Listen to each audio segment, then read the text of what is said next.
The black Mercedes pulled up to the curb and David stepped out onto the cracked sidewalk. He adjusted his expensive watch and looked around with confusion.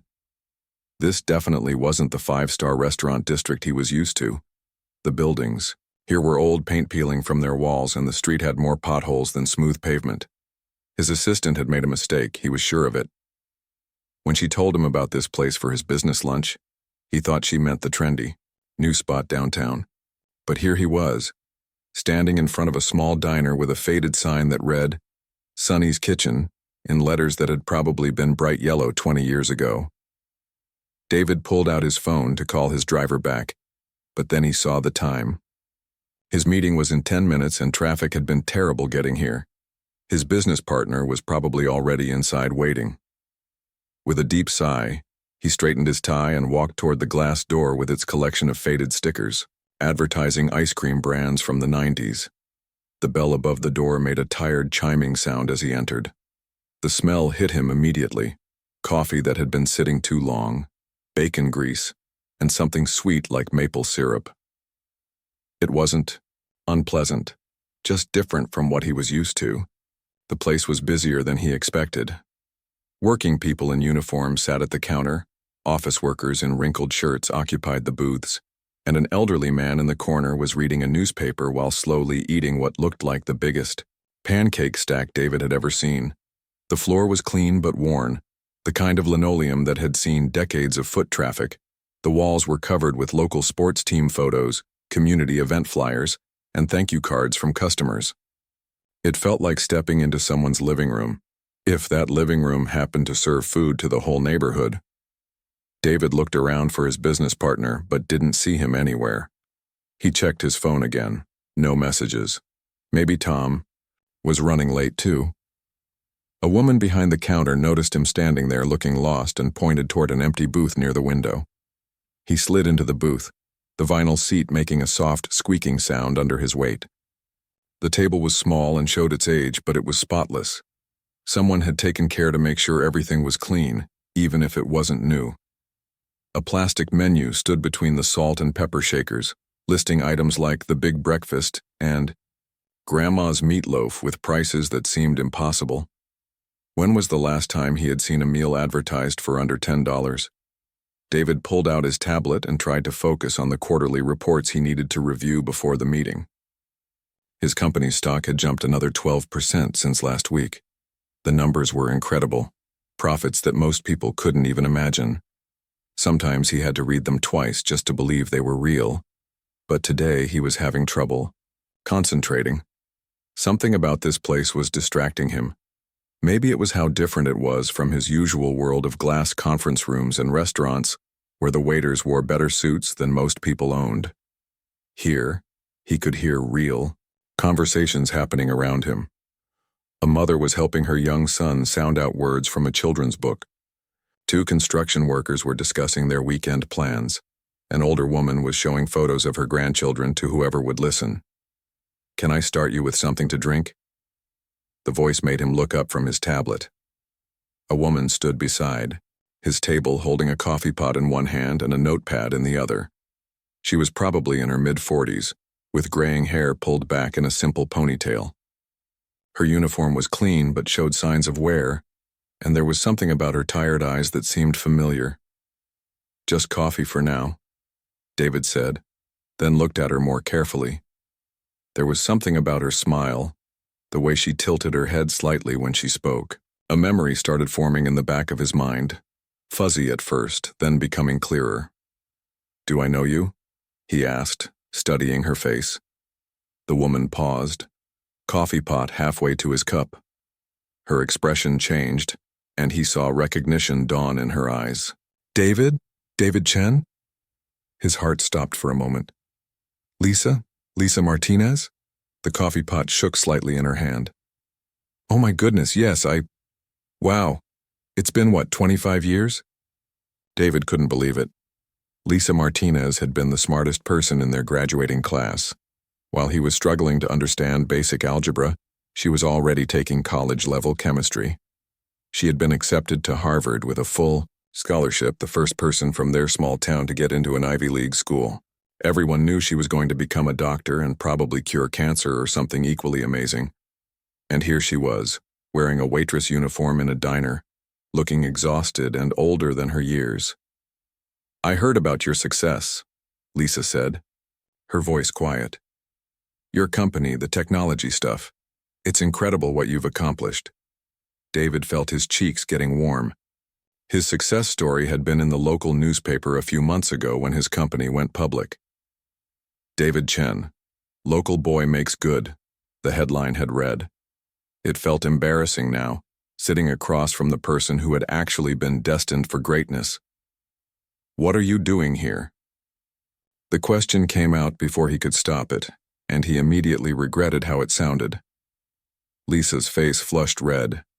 She glanced around the restaurant, clearly aware that other customers were waiting for service. "I work here," she said simply. "Have been for about 8 years now." "But Harvard," David started to say. "Life happens," Lisa interrupted, forcing a smile that didn't reach her eyes. "Things don't always go according to plan, you know? Listen, I should take your order. My manager gets upset if we spend too much time talking to customers." David wanted to ask more questions, wanted to understand what had happened to change the course of her life so dramatically, but he could see the discomfort in her posture, the way she kept glancing toward the kitchen where a man in a white apron was watching their conversation with obvious impatience. "Right, of course," David said. "I'll have whatever you recommend." "The meatloaf is good today," Lisa said, writing on her notepad. "Comes with mashed potatoes and green beans, and the apple pie is homemade."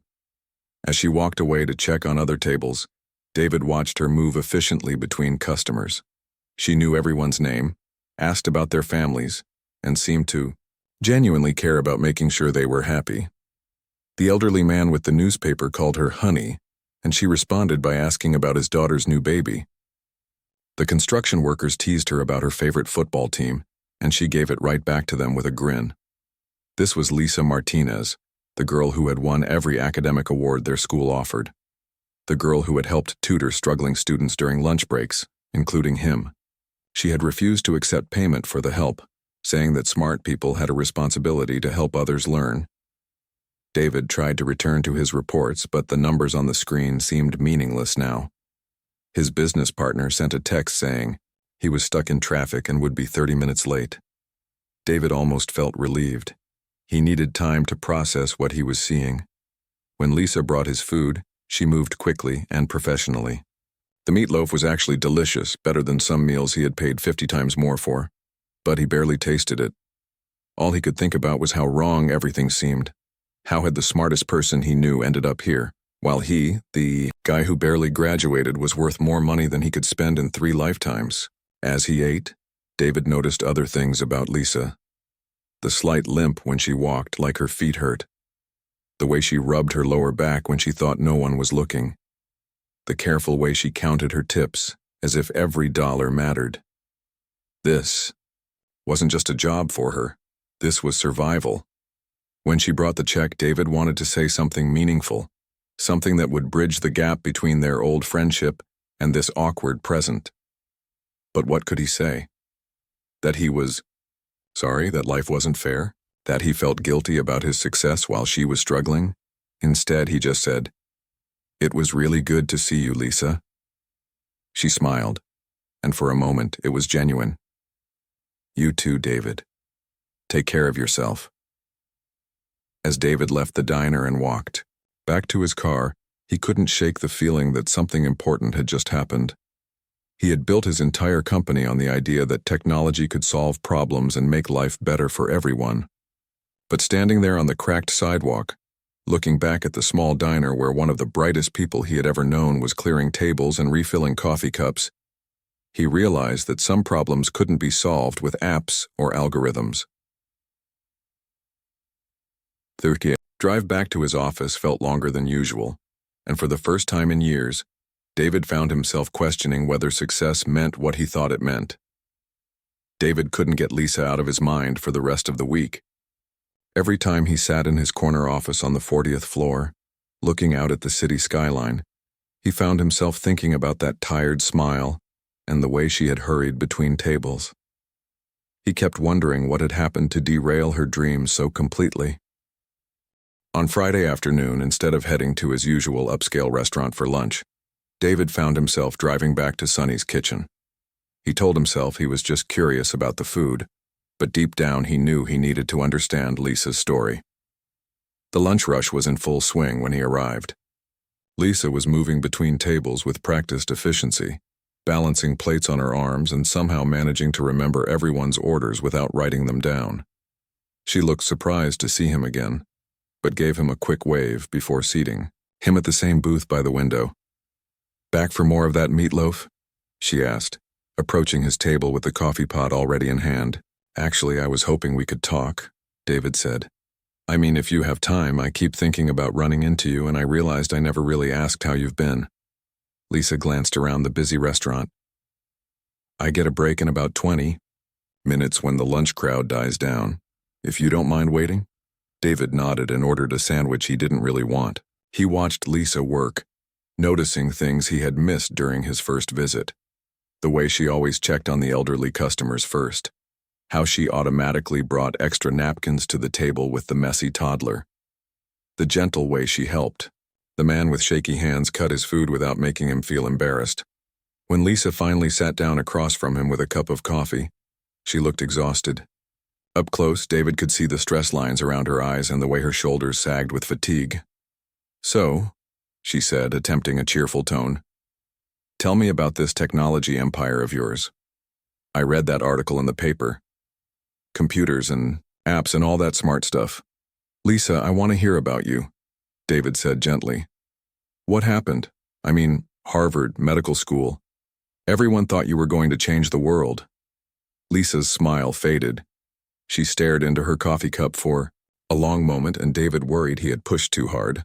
But then she started talking, and the story that came out was heartbreaking. "I did go to Harvard," she said quietly, "for almost 2 years. The scholarship covered tuition, but living in Boston was expensive, really expensive. I was working 3 part-time jobs just to pay for food and rent, sleeping maybe 4 hours a night." She paused to take a sip of coffee, her hands trembling slightly. "Then my dad had his heart attack. Just boom. One day he was fine. The next day he was in intensive care. The medical bills started piling up immediately. My mom was a mess, my little brother was only 14, and someone had to take care of everything." David felt his stomach tighten. He remembered Lisa's father, a quiet man who worked at the factory and came to every school event to cheer for his brilliant daughter. "I told myself I would just take 1 semester off," Lisa continued. "Come home, help get Dad back on his feet, make sure the bills were paid. Then I'd go back to school and finish my degree." "But you never went back," David said softly. Lisa shook her head. "Dad survived the heart attack, but he couldn't work anymore. The factory job was gone, and we lost our health insurance. Do you know what heart medication costs without insurance or physical therapy? The bills just kept coming." She looked out the window, watching traffic pass by. "I got a job at the medical supply store downtown. It paid better than anything else I could find, and I told myself I was still in the medical field, sort of. I kept applying to get back into school, but we always needed the money I was making." David wanted to ask why she hadn't taken out loans, but he could already guess the answer. Her family had needed her income immediately, not 4 years later, after graduation. "I met my husband at that job," Lisa said with a bitter laugh. "Tom was a delivery driver. Nice guy, or I thought he was. We got married when I was 23. Had Katie when I was 25. I thought maybe now I could go back to school part-time, you know? Take night classes while Tom worked and my mom watched the baby." "What happened?" "Tom decided that being a husband and father was too much responsibility. He left when Katie was 3, said he wasn't ready for the family life after all. Haven't seen him since." The pain in Lisa's voice was obvious, and David felt anger building in his chest. How could someone abandon their family like that? "So there I was," Lisa continued. "Single mom with a toddler, elderly parents who needed help, and no degree. I lost the job at the medical supply place because Katie kept getting sick and I had to miss too much work. That's when I started waitressing. More flexible hours, and I could usually find someone to cover my shifts when I needed to take care of family stuff." David did the math in his head. That would have been about 20 years ago. Lisa had been doing this for 2 decades. My mom moved in with us after Dad passed 5 years ago, Lisa said. She has diabetes now and the medication is expensive. Katie's 17 now, smart as a whip, just like I used to be. She laughed, but there was no humor in it. She wants to go to college, but we both know that's not happening. She's already talking about getting a full-time job after graduation to help out. The weight of Lisa's story settled over David like a heavy blanket. Every decision she had made was understandable, even admirable, but each one had led her further, away from her original dreams. She had sacrificed her future to take care of everyone else. "Have you ever thought about going back to school now?" David asked. Lisa looked at him like he had suggested she fly to the moon. "With what money? And when?" "I work here 6 days a week. Then I clean offices on Sunday mornings, and I do data entry from home in the evenings. Even if I could afford classes, when would I attend them? But there are programs, financial aid." "You know what's funny about financial aid?" Lisa interrupted. "I make too much money to qualify for most help. 3 minimum wage jobs apparently puts me above the poverty line on paper, but after rent, utilities, groceries, mom's medications, and keeping a 15-year-old car running, there's nothing left. Nothing." She stood up abruptly. "I should get back to work. The afternoon crowd will be coming in soon." "Lisa, wait," David said, but she was already walking away.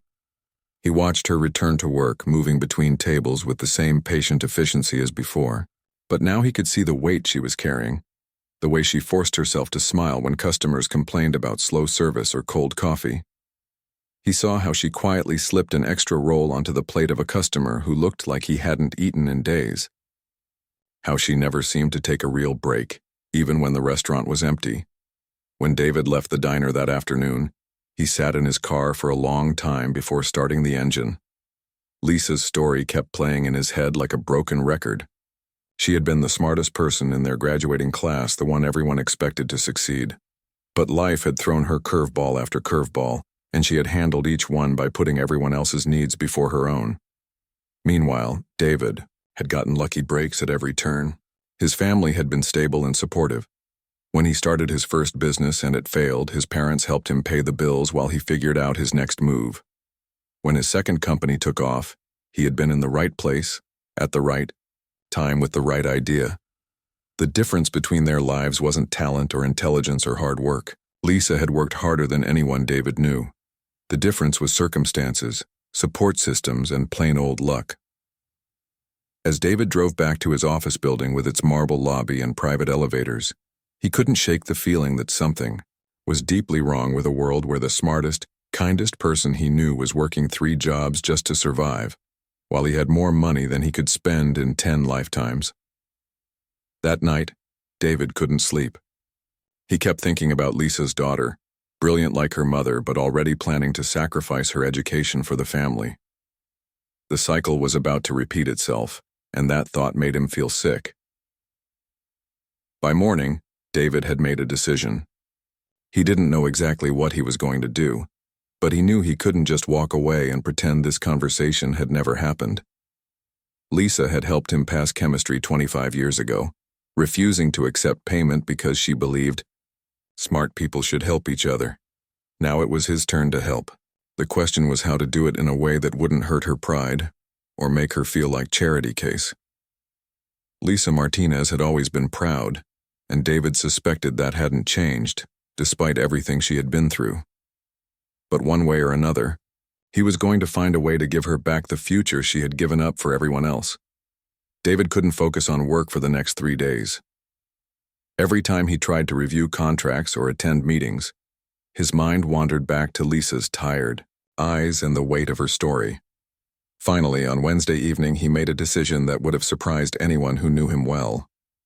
Instead of going home to his penthouse apartment, he drove back to Lisa's neighborhood. He wasn't planning to go into the diner again. He just wanted to understand her world better, to see where she lived and what her daily life looked like. David parked across the street from Sonny's kitchen and watched through the window as Lisa worked the dinner shift. Even from a distance, he could see how busy she was, practically running between tables as the restaurant filled with the after-work crowd. At 8:30, David saw Lisa untie her apron and walk out the back door. She looked exhausted, her shoulders slumped with fatigue. Instead of getting into a car, she walked to the bus stop on the corner. David felt a pang of guilt watching her wait in the cold evening air while his luxury car sat warming in the parking lot. The bus that arrived was old and crowded. David followed it at a distance, feeling like some kind of stalker but unable to stop himself. He needed to understand how Lisa lived, what challenges she faced every day. The bus made several stops in increasingly run-down neighborhoods before. Lisa finally got off near a cluster of small apartment buildings that had seen better days. David parked and watched as Lisa climbed the stairs to a second-floor apartment. The building's paint was peeling, and several windows were covered with plastic instead of glass. This was where the smartest person from his high school class came home every night after working on her feet for 8 hours. The next day, David did something he had never done before. He used his company's resources to learn more about someone's personal life. It felt wrong, like an invasion of privacy, but he told himself he needed to understand the full picture before he could figure out how to help. What he discovered made his heart sink even further. Lisa's apartment was a tiny 2-bedroom unit that cost $800 a month, which was nearly half of what she made from the diner. The building had a history of maintenance problems and was owned by a landlord who was known for raising rents whenever tenants couldn't afford to move. Lisa had been there for 6 years, longer than most tenants lasted. Her daughter Katie was indeed brilliant, just like her mother. David found her academic records and was amazed by what he saw. Katie had a 4.0 grade point average and had scored in the top 5% on her college entrance exams. She had been accepted to 3 universities, including the state's flagship school where she could study environmental science.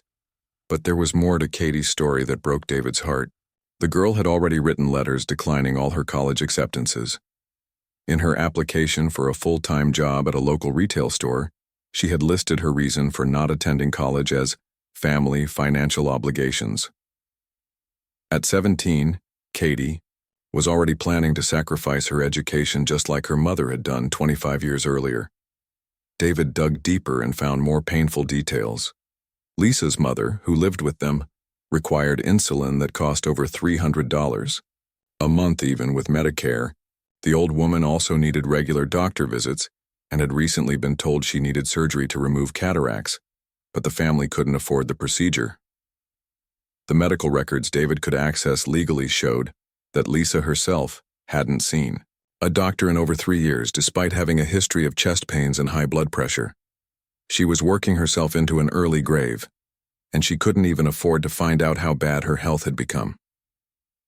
But the most devastating discovery came when David looked into Lisa's educational history.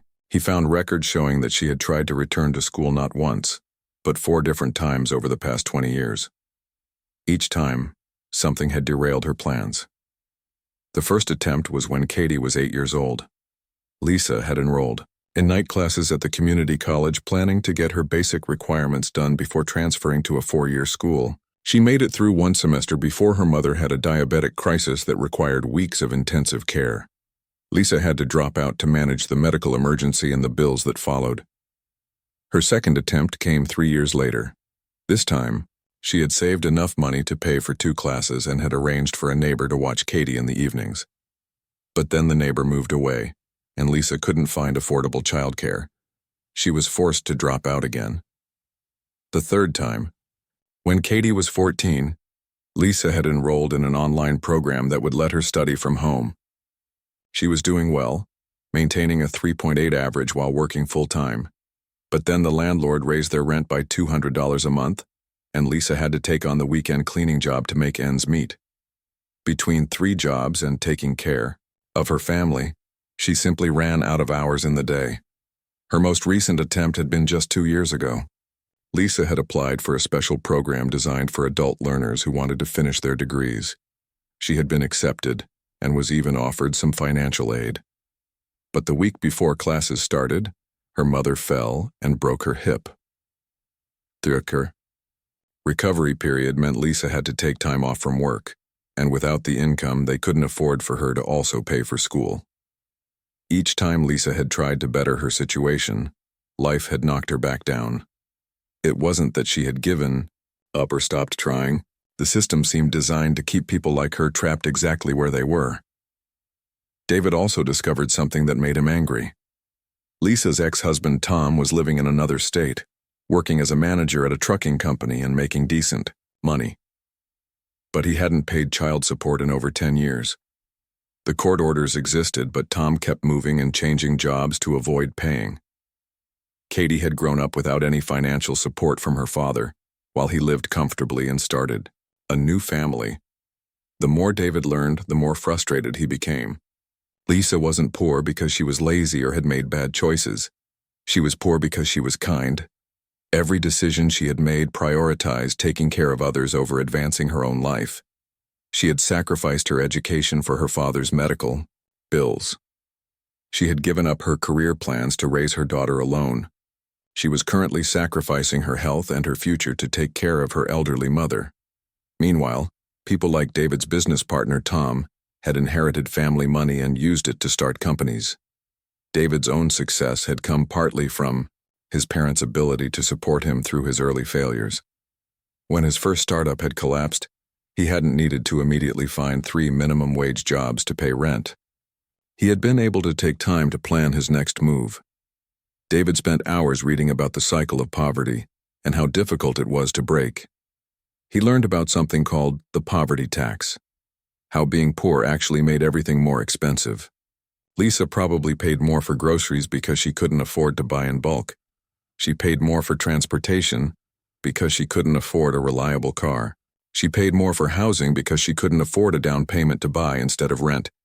The system was rigged against people like Lisa, and David was finally beginning to understand just how rigged it was. But what really struck him was a letter he found in Katie's college application file.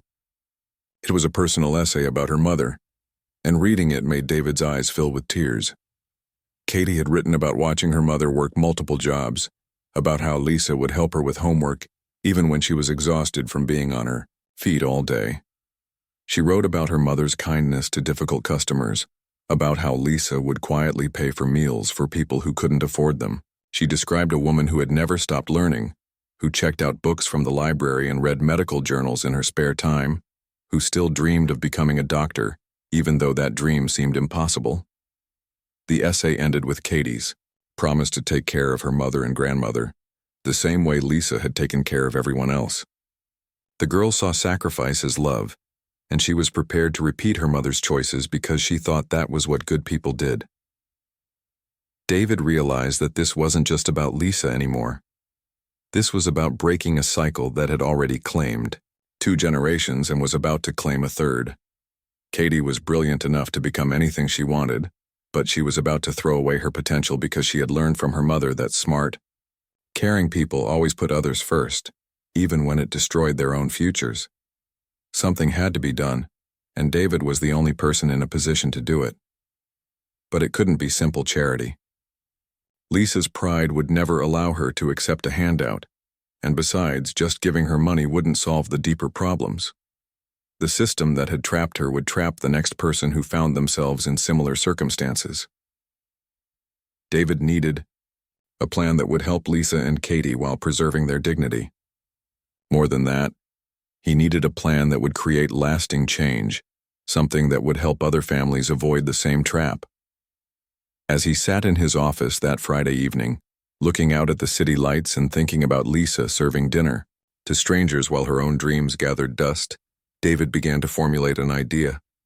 It was ambitious and would require careful planning, but it might just work. For the first time since running into Lisa at the diner, David felt hopeful. He was about to use his success for something that mattered more than stock prices or quarterly profits. He was going to change lives, starting with the person who had helped change his own life all those years ago, when she had patiently tutored him through chemistry class. The smartest person David had ever known deserved a second chance at her dreams. And if he did this right, he could make sure that other people like Lisa got second chances too. David spent the entire weekend in his home office, surrounded by legal documents, financial reports, and half-empty coffee cups. His housekeeper had knocked twice asking if he needed anything, but he barely heard her. His mind was completely focused on creating a plan that would change Lisa's life without making her feel like she was receiving charity. The challenge was enormous. Lisa was proud, and she had been independent for so long that accepting help would feel like admitting defeat. David remembered how she had refused payment for tutoring him in high school, insisting that helping others was just what people should do. If he approached this wrong, she would turn him down flat, and he might never get another chance. On Monday morning, David called his lawyer, a sharp woman named Jennifer, who had helped him navigate the complex legal world of tech startups. When he explained what he wanted to do, Jennifer was quiet for a long moment. "Let me get this straight," she finally said. "You want to create an entire scholarship program, set up a research position, and establish a medical clinic, all to help one person without her knowing you're behind it?" "That's exactly right," David replied. "And it has to look completely legitimate. No connections to me or my company that she could discover." Jennifer laughed. "David, this is either the most generous thing I've ever heard, or you've completely lost your mind. Maybe both. But I think we can make it work." The first part of David's plan involved his old high school. He contacted the principal and explained that he wanted to fund a new scholarship program for former students who had been forced to leave college due to family emergencies. The program would provide full tuition, living expenses, and even cover childcare costs if needed. "We want to call it the Second Chance Scholarship," David told the principal. "It's for people who had to put their education on hold to take care of family, but who still want to pursue their dreams." The principal was thrilled. The school had many alumni who had faced similar situations to Lisa, and this program could help dozens of people. David provided $5 million to fund the program, with specific criteria that seemed tailor-made for Lisa's situation. But David knew that just getting Lisa back in school wasn't enough. She would need a job that paid well and offered flexible hours. That's where the second part of his plan came in. David had a friend named Robert who ran a medical research facility that studied diabetes and other chronic diseases. Robert owed David a favor from years back when David had helped him secure funding for a critical research project. Now it was time to call in that favor. "I need you to create a position," David told Robert over lunch at an expensive restaurant downtown. "Patient coordinator for a new diabetes study. Someone who can work with patients, help them navigate the healthcare system, and assist with research data." "What kind of qualifications are you looking for?" Robert asked, clearly curious about David's unusual request. "Someone with a medical background would be ideal, but life experience is more important than formal education. The person needs to understand what it's like to deal with chronic illness in a family, the financial stress, the daily challenges. And Robert, this position needs to pay $80,000 a year with full benefits." Robert nearly choked on his salad. $80,000? For a coordinator position? "David, that's more than we pay some of our researchers.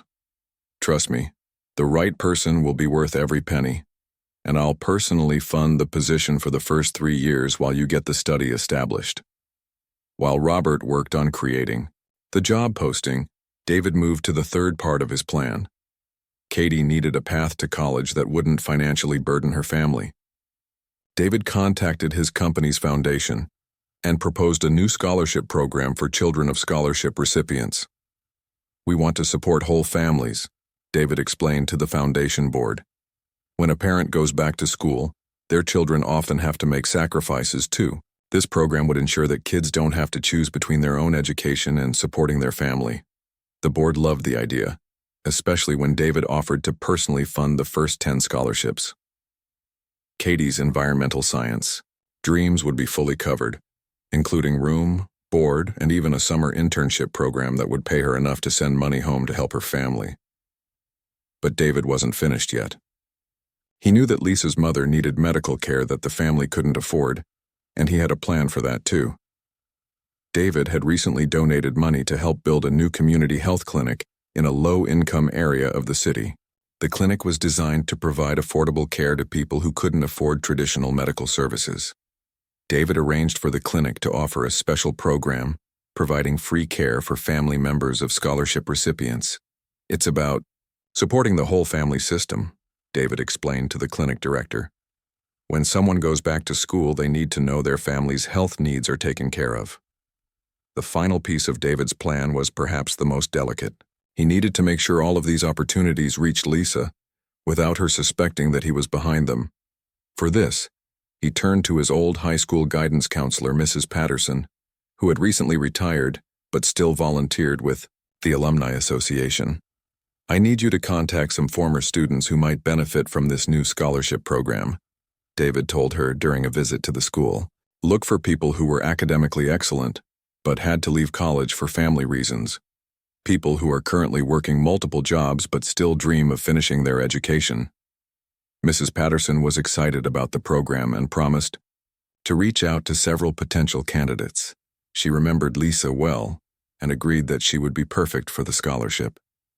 David also arranged for the diabetes research study to partner with local restaurants and businesses to identify potential participants. Since Lisa's mother had diabetes and Lisa had mentioned it during their conversation, it would make perfect sense for the research facility to reach out to her about both participating in the study and applying for the coordinator position.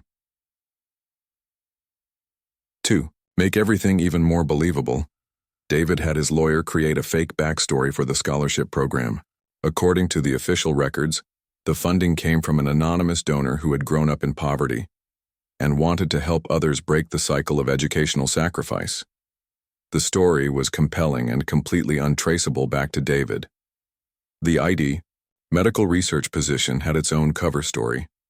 The funding appeared to come from a federal grant that Robert had legitimately applied for, with David's money quietly supplementing the government funding. Even Robert didn't know the full extent of David's involvement. Over the next 2 weeks, David watched nervously as all the pieces of his plan fell into place. Mrs. Patterson reached out to Lisa about the scholarship opportunity. The research facility contacted her about both the study for her mother and the job opening. The community clinic sent information about their new family support program. David realized he was holding his breath every day, waiting to see if Lisa would respond to any of these opportunities. He had created what looked like an incredible series of coincidences, but would Lisa believe they were real? Would her pride allow her to accept help, even if it didn't seem like charity? The hardest part was staying away from the diner. David wanted desperately to see how Lisa was doing, to know if she had received the information about the scholarships and job opportunities. But he couldn't risk showing up and somehow giving away his involvement in everything that was happening. Instead, David threw himself into the details of making sure everything would work perfectly. He met with the college admissions office to ensure Lisa's application process would be smooth. He worked with Robert to develop a job description that perfectly matched Lisa's skills and experience. He even arranged for the community clinic to have evening and weekend hours so Lisa's mother could receive care without Lisa having to miss work. Every night, David went to bed wondering if his plan would work. He had used his wealth and connections to create opportunities, but ultimately, Lisa would have to choose to take advantage of them. She would have to believe that she deserved a second chance, that her dreams were still worth pursuing after all these years. David had learned that money could solve many problems, but it couldn't make decisions for people. Lisa would have to find the courage to step away from the safety of her current life, even though it was difficult, and take a risk on something better. As he waited to see what would happen, David reflected on how different this felt from his usual business deals. When he invested in companies or launched new products, success was measured in profits and market share. But this investment was personal. Success would be measured in dreams restored, cycles broken, and lives changed. The only question now was whether Lisa would take the leap of faith that would change everything. Lisa was wiping down tables during the lunch rush on a Tuesday afternoon when her phone buzzed in her apron pocket. She almost ignored it. Personal calls during work hours were strictly against the rules, and her manager was already in a bad mood because someone had called in sick. But something made her glance at the caller ID, and she saw it was from her old high school. "Sonny's Kitchen, this is Lisa," she answered quietly, turning away from the dining room. "Lisa Martinez? This is Mrs. Patterson from Jefferson High School. I hope I'm not catching you at a bad time." Lisa's heart jumped. Mrs. Patterson had been her guidance counselor, the woman who had helped her apply to Harvard all those years ago. Mrs. Patterson? No, it's fine. Is everything okay? Everything's wonderful, dear. I'm calling because we have an opportunity that I think might interest you. Are you familiar with our new Second Chance Scholarship program? Lisa wasn't familiar with it, but the name alone made her stomach flutter with hope and fear. No, I haven't heard of it. Mrs. Patterson explained the program in detail. Full tuition coverage, living expenses, even childcare assistance for parents who wanted to return to school. The program was specifically designed for people who had been forced to leave college due to family emergencies but still wanted to finish their education. Lisa, when I saw the criteria for this scholarship, I immediately thought of you, Mrs. Patterson said. I remember how brilliant you were, how much you wanted to become a doctor. I know life took you in a different direction, but it's not too late. Lisa felt tears starting to form in her eyes. She looked around the diner, at the worn booths and the customers waiting for their orders, and tried to imagine herself in a classroom again. It seemed impossible. Mrs. Patterson, that's incredibly kind, but I'm 45 years old. I've been out of school for over 20 years. I don't think I could compete with younger students. Nonsense, Mrs. Patterson said firmly. This program values life experience just as much as academic ability.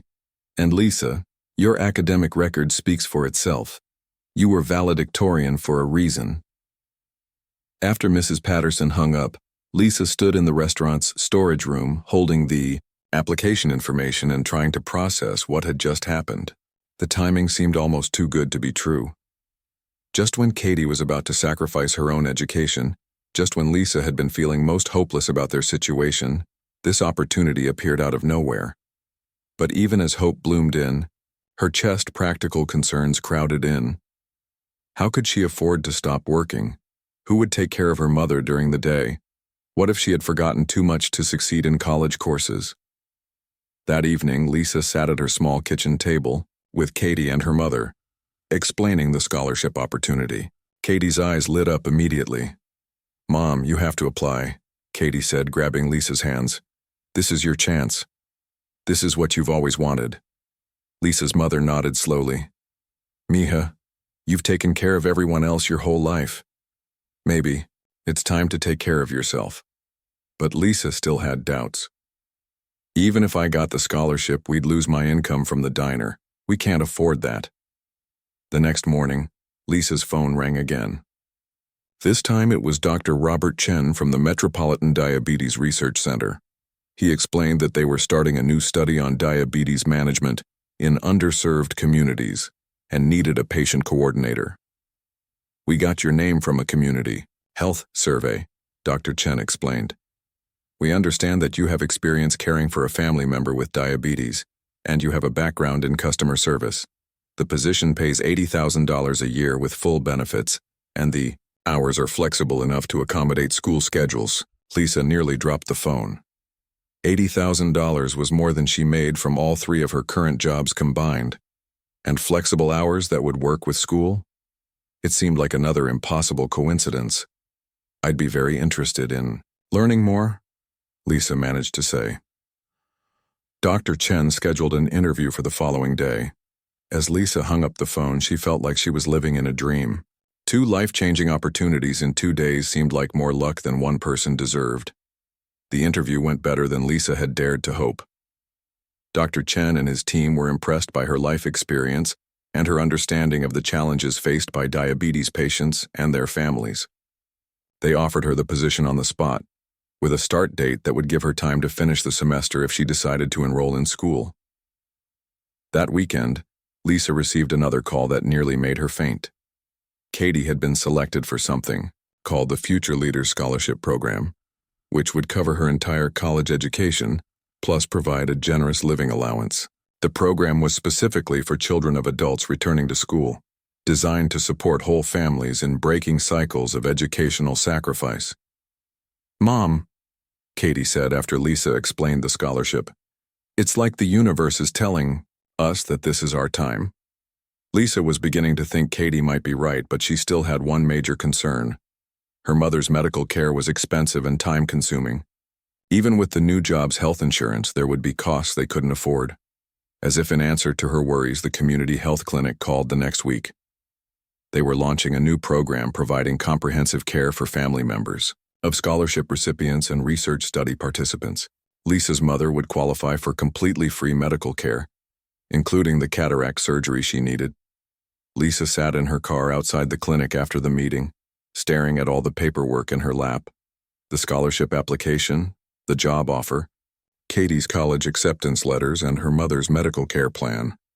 It was everything they needed, all appearing at exactly the right moment. For the first time in her adult life, Lisa allowed herself to believe that maybe, just maybe, she could have the life she had always dreamed of.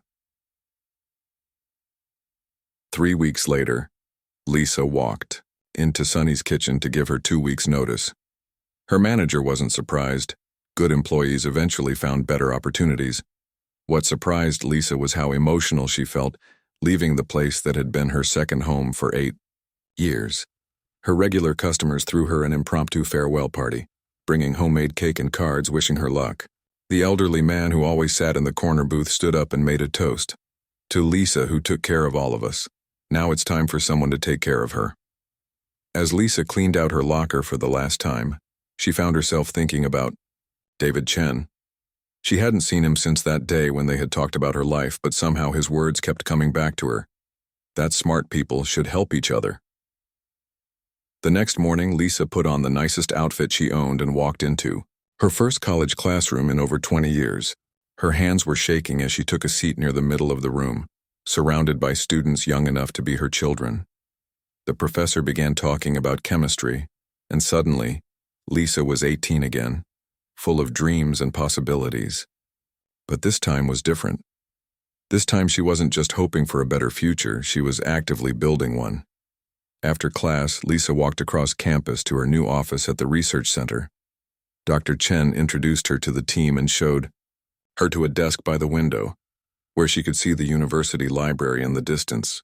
On her desk was a small plant and a note welcoming her to the team. That evening, Lisa came home to find Katie at the kitchen table, filling out her college enrollment forms. Her mother was sitting nearby, reading a book she had checked out from the library about diabetes management, something she had never felt educated enough to do before her free healthcare began. "How was your first day, Dr. Martinez?" Katie asked with a grin. "It's going to be a long road to become Dr. Martinez," Lisa laughed. But it was perfect. As she prepared dinner that night, something simple, since she wasn't exhausted from working, 3 jobs, Lisa reflected on how dramatically her life had changed in just a few weeks. She still couldn't quite believe it was all real. Later that evening, as Lisa was reviewing her class schedule for the next day, she decided to do something she had been thinking about for weeks. She drove back to Sunny's kitchen, not to work, but to see if David Chen might be there. She found him in the same corner booth where they had first reconnected, reading something on his tablet. When he looked up and saw her, his face broke into a genuine smile. "Lisa, how are you doing?" She slid into the seat across from him, studying his face carefully. "David, I need to ask you something, and I want you to be honest with me." David's expression became guarded. "Of course. What is it?" "All these opportunities that have come up in the past month. The scholarship, the job, Katie's college program, my mother's health care. It's an incredible series of coincidences, almost too incredible to believe." David was quiet for a moment, and Lisa could see him weighing his words carefully. "You know," she continued, "I've been thinking about what you said in high school, about how smart people should help each other, and I remember you always paid attention to details that other people missed." David looked down at his hands. "Lisa, I'm not asking you to admit anything," Lisa interrupted gently. "I'm just saying thank you. Whether these opportunities came from luck or from an old friend who remembered a girl who helped him pass chemistry, I'm grateful." David looked up at her, and she could see tears in his eyes. "You changed my life when